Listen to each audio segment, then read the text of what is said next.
Welcome to the Heaven on Earth podcast, a world where you study the story you were born into and redesign it into the story you choose. A world where you can have heaven on earth right here, right now, no matter the past. For me, heaven on earth is a holistic experience, leading with the heart, engaging with mind, body, and spirit. It's mindful, fostering calm and secure attachments. As we rise into consciousness, it's an earthly journey where we sensually embrace dynamic living.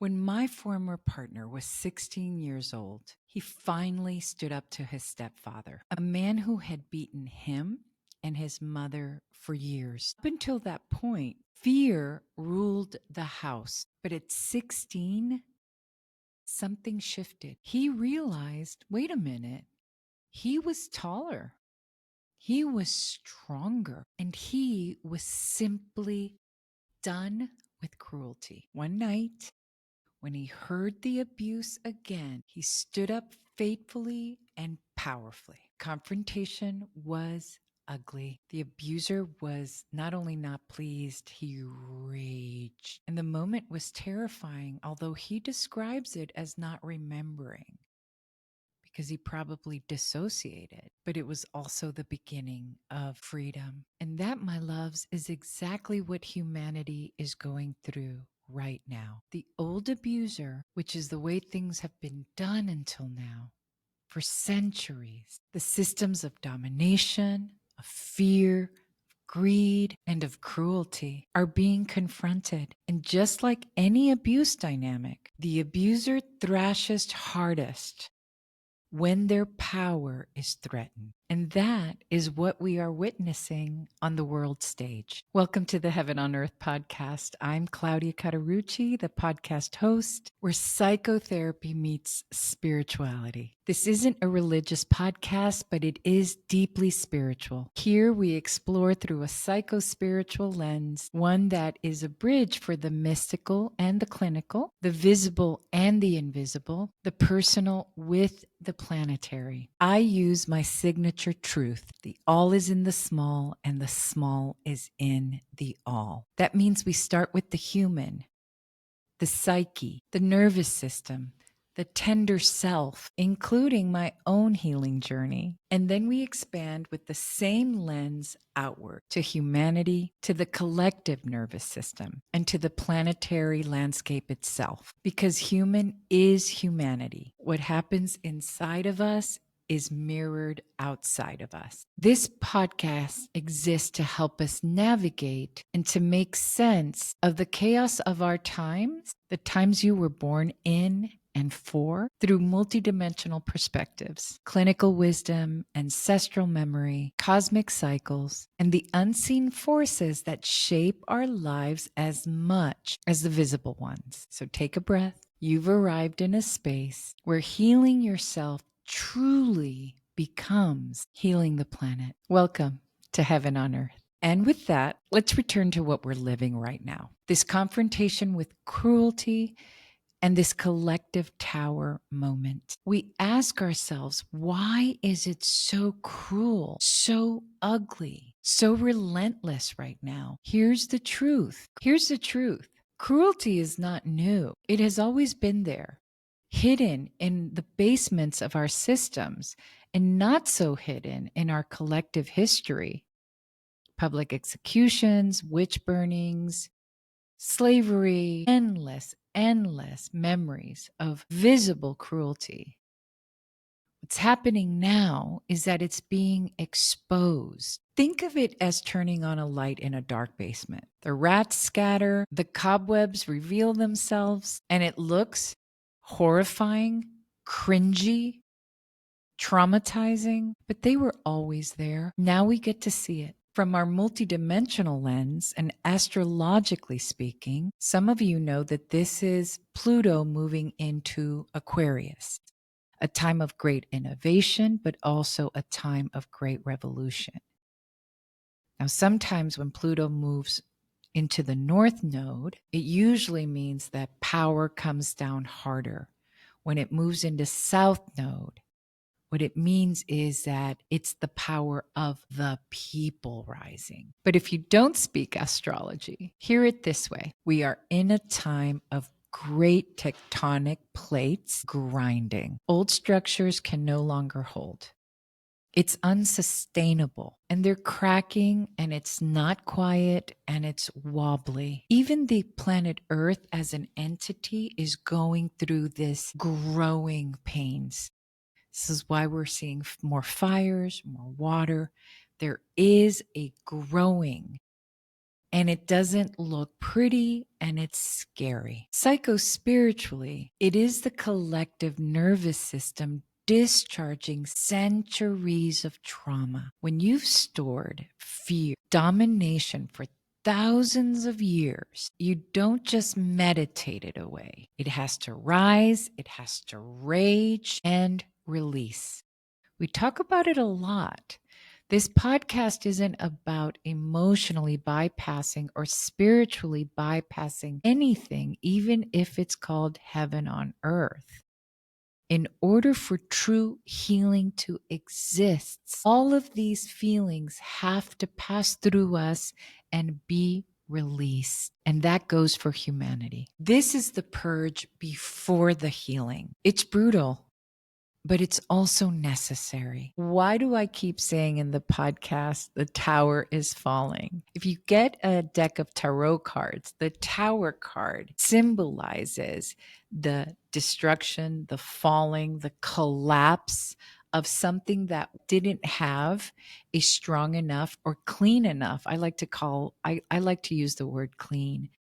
That the base, the foundation, the root chakra, if we go with chakra language, has cracks, has trauma, has injury. The promise of the tarot card, the tower, is that once it collapses with lightning bolts and fire, something new can begin. It is like the phoenix rising. If you've seen all my other episodes, I've talked about this for a while, preparing us for this moment. This podcast was to prepare us for what's happening now. This planetary cleanse that needs to happen. So lightning strikes the fortress, fire rains all over the place. At first glance, it looks catastrophic. At first glance, like my partner confronting his stepdad. But the tower is liberation. Basically says the walls that you built to protect yourself have become a prison. And again, the all is in the small is in the all. This is what we do with our defense systems. It worked as children to protect ourselves. But as we become adults, these defense mechanisms become our addictions, our prisons. The lightning only breaks what is false. This is what we are living. The towers are falling. Political towers, economic towers, patriarchal towers, even our own personal towers of illusions. It feels terrifying because it's unfamiliar. It's almost like that adage, you sleep with the enemy that you know. Because going into the unknown feels really, really scary. Who's to blame us for being afraid? But it's an also necessary clearing. History wants to repeat itself. That's what trauma does. It loops. But here's the hope. We are no longer in the same vibrational field. This time no longer tolerates the dominance of empires, of lone rulers, even if they're trying to hold on. Yes, they're holding on, like the stepdad wanted to hold on. Of course they want to hold on. It's scary for them too. But this age is about networks, collaboration, humanity, people power, and the collective uprising. This is not just a revolution. I want to make it clear. Where one group topples the dominant group and then does the same thing as the past group did. I'm not talking about that. I am talking about a re-evolution. We are evolving from how things have been. This one is a spiral upward, a rebirth, a renaissance. I've been talking about this. A re-evolution. And it's messy. Childbirth is messy. It's painful. It requires courage and strength and support and breathing and calming the central nervous system. The same things apply when there is a rebirth. So let's talk about the empath, because that's one of my areas of expertise. And it's my book, The Empath Leader. And the Empath Leader was born for this time. So empaths, I want to speak to you directly. And even if you don't identify as an empath, this might hit the mark for you as well. So empaths, you feel it all. So some of the things that we are seeing literally cuts through us like glass. Like literally, we feel it in our body, and we are tempted. We do have the impulse to either drown in it or shut it all out, but neither of those work. You're not to become a sponge, and you're not to become a savior like you did in the past. You're to become a lighthouse, the light that holds sturdy in the chaos, and that shines the light in the darkness. It's the only thing that dispels darkness. That means boundaries. That means selective compassion. That means steadiness, or what I call, one of my cloudisms, keeping the beat so that others can orient to you. You anchor in the frequency and the vibration. You don't have to go out. You hold, but you hold strong in a calm central nervous system. How do you do that? One, the PPP, parameters, perimeters, and preferences. So your heart has gates, not walls, right? There's doors. People can come in and out according to your parameters, to your perimeter, and your preferences. And that includes data. What data are you letting in? What images are you letting in? So you get to choose when the gate opens and closes. Now remember, the all is in the small is in the all. This is true for you at home, with your family, with your lover, with your best friends. And this is true for you out in the collective. Ask yourself each day, does this require my heart energy? Your heart energy is powerful. You decide. It's important for all of us, empaths or not, to make daily repairs, daily, because it's going to get a little bit more chaotic, as it always does, before it gets quieter. There's going to be a ton of wobble out there. So whenever you can, hum while you're chanting. It calibrates the vagus nerve. Embody, put your hand over your heart. I am safe. I am here.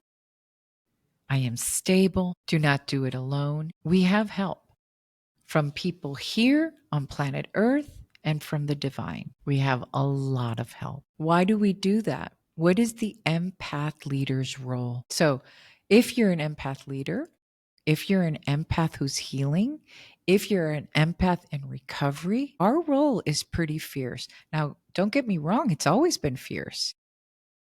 It's just not been regulated or calibrated. We've just depleted our gifts, our skills. Well, now we're going to harness them. This is the time. You're not just managing your own sensitivity. You're holding the map for others. People come to you anyway, but they will come to you even more so right now when things are so disorienting. So your nervous system will be a place where people find solace. So you come first because you're calming your own central nervous system down. So discernment is not optional right now. There's going to be a difference between being a person who witnesses and a savior. We are not here to save. We are here, though, to witness. Remember, the lighthouse doesn't run into the storm. The lighthouse holds in the storm. It shines from the shore. Your role, my role, is to do what I'm doing right now, is to frame what's happening. Remember my cloudism, frame your day? We want to show people that the cruelty that we are witnessing is actually exposure, not defeat. All of the Netflix documentaries on narcissistic cults, on narcissists, it's being uncovered all over the place. We frame it, we talk about it as exposure. The tower falling is liberation, not punishment. It's here for a deep cleanse. This is evolution, not apocalypse. We are not adding more fear to this, even though it looks scary. This is what the therapist does in sessions. Some of the stuff when we go inside, man, it is scary. It takes courage and bravery to look at our insides, to look at our past, to revisit our trauma. Yes, but it has to be done to create a new chapter.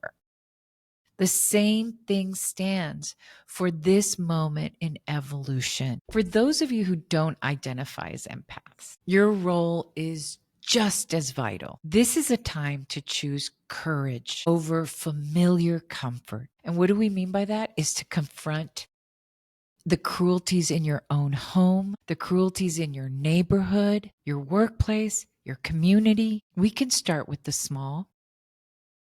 To confront your own racism, sexism, wanting to dominate. All of those are your own personal confrontations. They take courage, but this is the time. This is the time to say no more. This is unsustainable for me. I will not collude with the abuser, and I will not collude the parts of me that want to abuse, that want to demean others, because we all have that in us. If we didn't have it in us, it would not be playing out outside of ourselves. The inner war is the outer war. I've been saying this. Listen to my past episodes. Remember the law of correspondence. The all is in the small, and the small is in the all. Each micro confrontation, including with yourself, in an attempt for your own healing, ripples out into the collective field. It truly does start with you. It starts with me. You know, that whole piece begins with me. Yes. Yes, it does. So you may not stop wars with one action, but you do change the planetary frequency every time you choose integrity, every time that you allow yourself to no longer be the secret holder for whatever narcissistic situation is happening in your field. Courage over silence, compassion over cruelty. These are hard calls, but we're here to do it. So these little changes amount, as my son says, everything counts. Everything counts. The little changes in your daily habits change one big habit in your life. The same thing goes for us as humans towards what's happening on planet Earth with humanity. So, loves, this will not be polite. Exactly like when the child finally confronts the abusive parent, or the wife finally says, enough is enough.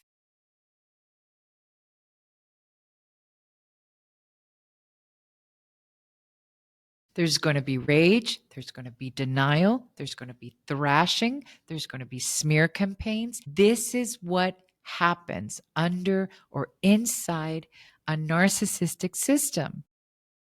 Whether it's a cult, whether it's a political party, whether it's a church, whether it's a family, whether it's a relationship, it's pretty predictable. What happens when you finally confront or decide to leave? Abuse thrives in silence, thrives in secrecy. So change begins with exposure. And yeah, it is hard to look at. It is hard to look at, my loves. Pace yourselves for sure. But we want to say, yes, we are seeing it now. It is not hidden in the basement. So when we have exposure, when there is an uprising, when we stand up, it's not only through movements and going to marches, it's also in nervous systems healing. Take me seriously. There's no way I could have changed the trajectory of my family if I hadn't calmed my own central nervous system and looked at my own trauma. And I've created a new way of being in my own home. It starts with voices speaking. It starts with being able to have safety in conflict. Again, whether it's in your family, it's in couples therapy, or it's all the way out there. If we could have safe ways to have conflict, because conflict is necessary for change, for growth, for evolution. It also requires individuals who resist and refuse to collude with cruelty. We are in the era of networks, literally, whether it be tech, AI, the internet, collaborative startups. This is the era of networks, neural networks, emotional networks. It is the era of networks, of nets that work. It is a time of collective voices rising. And every time someone uses their throat chakra, every time someone speaks to reframe what's happening, that spell, the spell of narcissism and abuse weakens.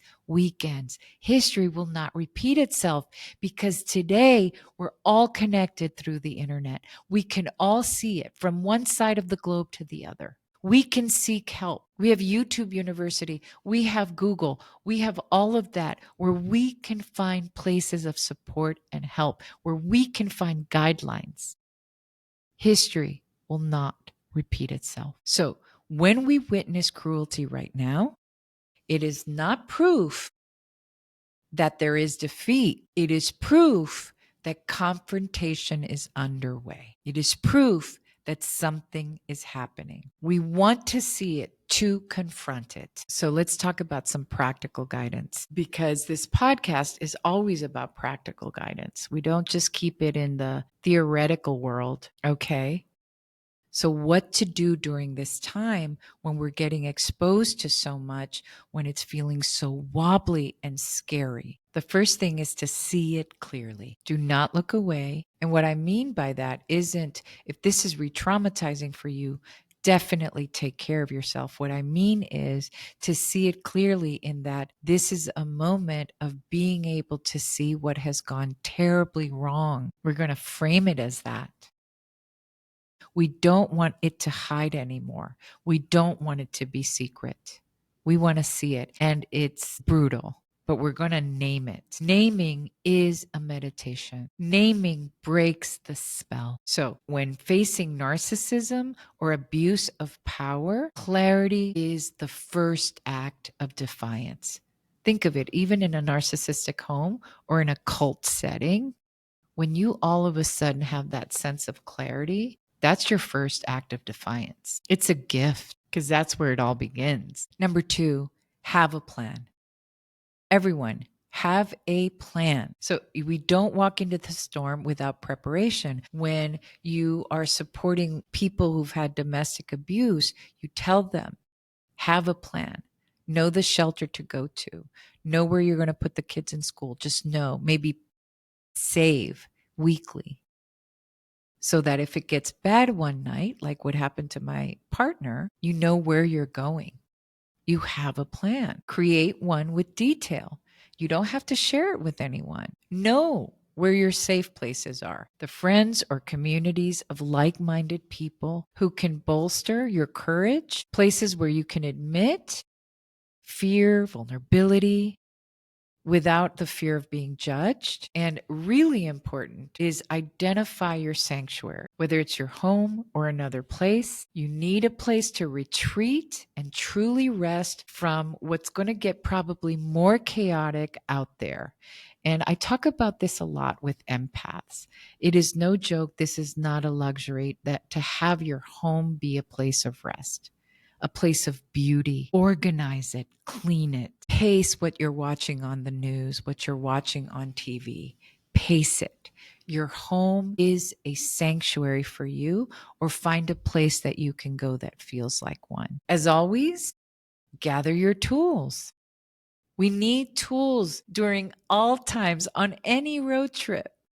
If it's storming outside and you're in your car, you need tools. Emotional intensity must be metabolized. You need real tools to process your emotions. You're not bypassing them, but you are alchemizing them. You are transmuting them. And I have a lot of stuff on this. The dynamic meditation method is with my toolkit that I provide: journaling, breath work, movement, hot yoga, support groups, 12-step groups. Double down. I've personally doubled down on the time that I have in silence in the mornings, my meditation time.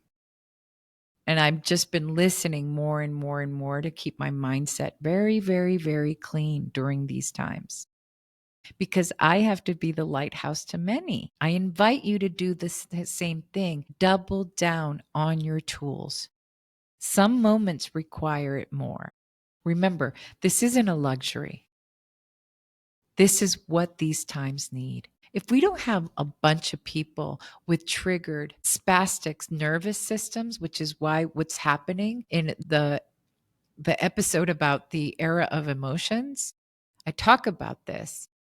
Imagine if all the leaders of our countries could regulate themselves, could calibrate their emotions.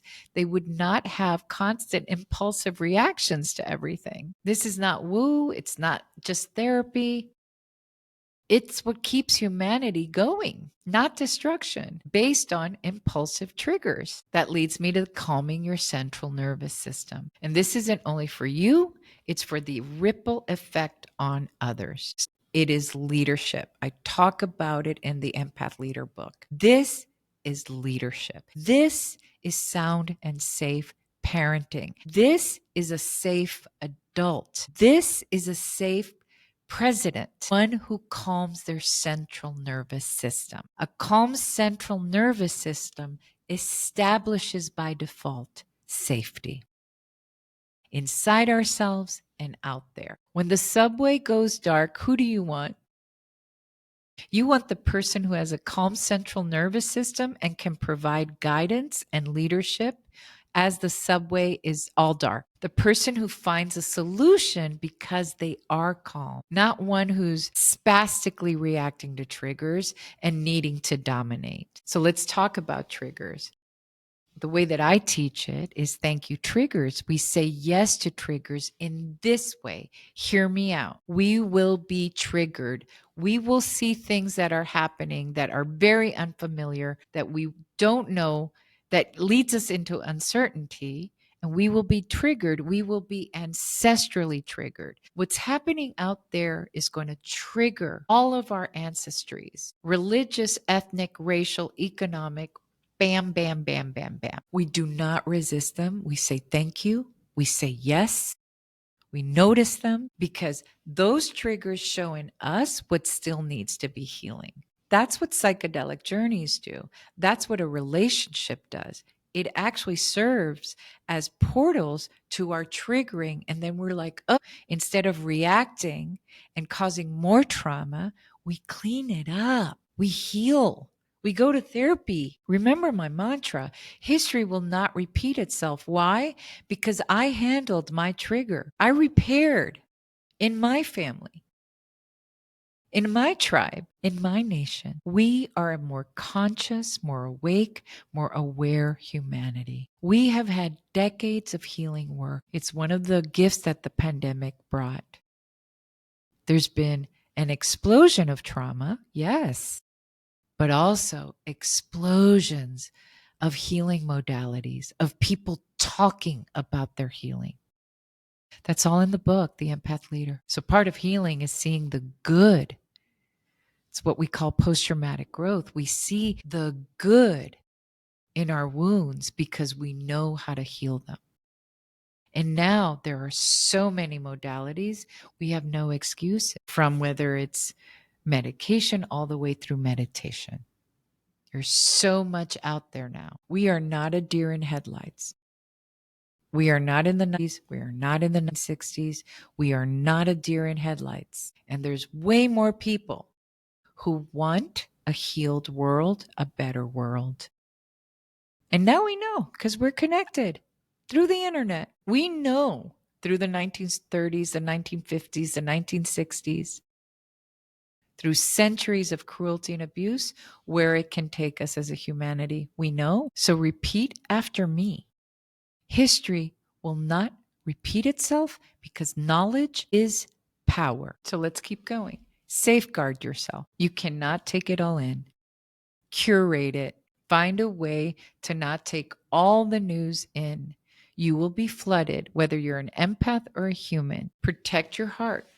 For sure, have a plan how you're going to do that. Boundaries are sacred and they're acts of love towards yourself, but also to others. So remember, the next one is act small, but it ripples big. My decision to not impulsively scream or yell in my family, to take up my sacred pause, my sacred breath, that little act has changed everything in my family. So it ripples big. Don't worry about the big stuff out there. Start with you with little stuff. So the small is in the all. It reminds me when I was in 2005, I got certified from the Institute of Integrative Nutrition in New York City. I did a 1-year program when like health coaching wasn't even that in, it was just starting, but I'm certified in it. And one of the things they said that I really loved is don't tell your client to stop eating all the foods that they're eating, to stop drinking the sodas. No, just have them add a small little new habit, like drinking more water, like adding kale to each meal, even if it's a burger, fries, and a little bit of kale. Do it in increments because those new habits, those healthy habits begin to push out gently the habits that aren't working. For each person, it's customized, it's individualized. But I love that. Instead of telling them what not to do or making them feel bad or having it be fear-based. The idea here is what can you do today that's small? And I'm giving you some examples. So definitely anchor because it's going to get shaky and rocky out there. Anchor in whatever it is that you use, grounding, sitting on the floor, meditating on the floor, doing hip work, prayer, silence. I love kneeling when praying because it grounds us. Makes sense that so many religious traditions use it. Sitting on the floor to meditate. Makes sense, grounds us. These are actually very specific forms of grounding when there's chaos outside of us. Have some mantras for courage, but anything that we repeat sticks, including fear. So we're going to go the other way. Let go and let God. I am safe. I can choose no matter what others are choosing. There's so many mantras. In chapter 5 of the book, I include a bunch of mantras.